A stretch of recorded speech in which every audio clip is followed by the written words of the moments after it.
Obviously, I mean, you ask everyone how they're doing, how they're feeling. Everyone's feeling great. Everyone's ready for the season. But what do you want to say about like how Supercross went and how you're approaching Motocross? Honestly, I just want to put Supercross behind me. There were a lot of struggles going on, and I've moved forward. I put in a lot of hard work these last couple of months, and yeah, it'll be interesting how we will be in the first race. But at the same time, this place is always very unique. I feel like this is kind of like a one-off track throughout the entire season, so I'm not going to stress about it. I just want to come here in good spirits and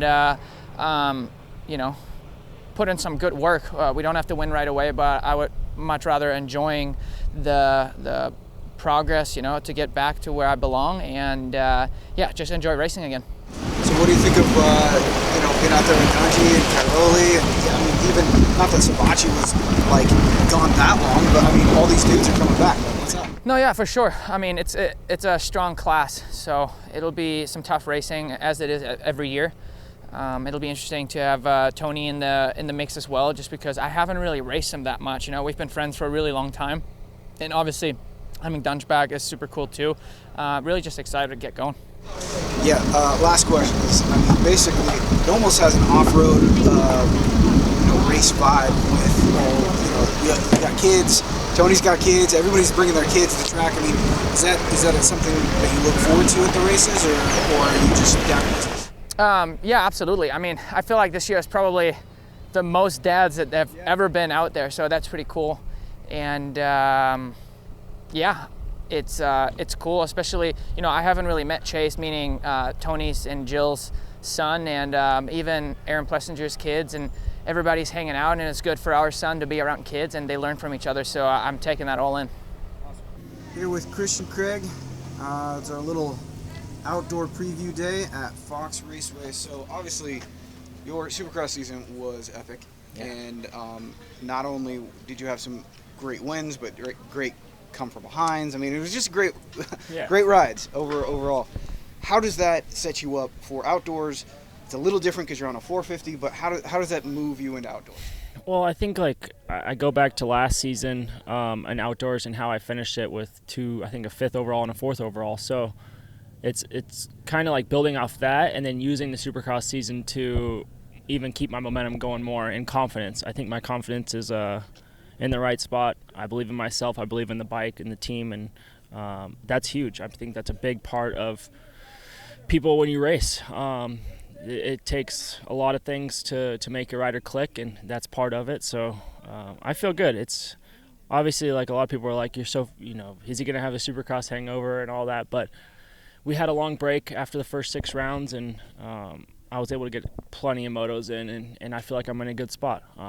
Bike has barely changed from last year, which is good. It's like I think I'm in a good spot, and I'm looking forward to it. I think we're in a good place, and mentally, physically, and I'm excited. It's like just keep the momentum going from Supercross. Obviously, that was a dream season and a lot of firsts for me, getting my first title, and so I'm excited. This is just keep building, and obviously I'm done with 250s, and I'm excited for the future of being full-time 450. So I think we've all seen like this Supercross, even though you were like leading and all of that, it's like you had a very calm demeanor like the whole time, and a very like you didn't seem to get wound up or anything. And then, I mean, I talked to Dungey earlier today, and him just saying, hey, I'm coming back because I had a 5-year break, and it was just, the head's clear, the body's clear, everything. I mean, it seems like that is a major difference between Moto a couple years ago and Moto now. Do you notice that? Yeah, for sure. And it's cool seeing like the older crew, kind of like Curly and Dunge wanting to come back and race, and Tomac, oldest Supercross champion now. So obviously I'm older in the class, and I think it's becoming more fun to people. And once you step away, you realize how much you miss it, and how much you miss that like adrenaline rush and just everything about it. So I obviously went through it for a few years back in 2013, and then but yeah, I mean, going back to how I rode this season, I think a lot of it stemmed from last year, fighting for the title with Colt and going through all that and learning so much. Like the goods, the bads, what to do, what not to do, and then watching Colt clinch the title. Like, I think that was huge, and how he handled it. Like, he was calm from race one and just believed, and it was huge. So yeah, I mean, I think just you go there prepared, and you do all the work on the off season. You go through all that freak out in the off season, so you don't have it on race day. I think that's huge. And once you believe in your bike and you trust everything, that's where the calmness comes from. So, I mean, Star Yamaha, especially in the 450 class, you got some heavy hitters. I mean, this is like a huge team, especially with the past champion, last year's champion, Tomac, and you, 2 champions from Supercross. So it's like, is that extra pressure, or is that chill everything out, or are you guys feeding off each other? How's that dynamic? I think it takes a little bit of pressure off me. Having Eli and Dylan, both reigning champs now, being my teammates, I think a lot of the focus goes on to them, but I could come out of nowhere. I think I could surprise people, and I mean, I've been on the underdog so many years now. It doesn't faze me, but I mean, I've done motos with Dylan this off season. I feel like I'm closer than last year, so we'll see if that kind of transitions to the race. But yeah, it's been fun. It's cool, obviously, watching Eli do that this year, and then I've known him for a long time, so we kind of gelled this off season. We did some motos in Supercross, and yeah, obviously me and Dylan are buddies now, and it's been fun. I think we have a good crew. It's going to be fun this whole outdoor season. So my last question would be, like, obviously you got 3 Yamaha 450s, but each rider has your own style, your own preferences.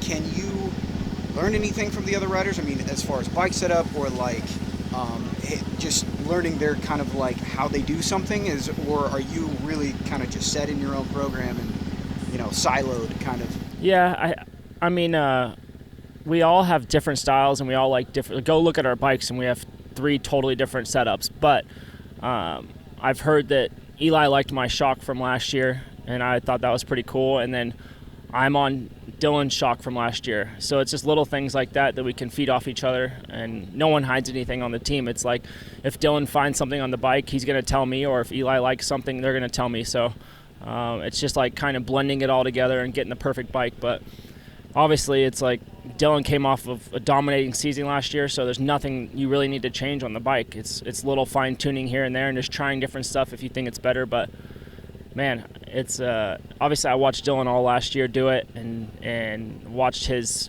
what he had to do to achieve his goal. So I just want to be a little bit better than last year, not reach too much more, but just be consistently better, be up front more, show my speed, and see where that lands me.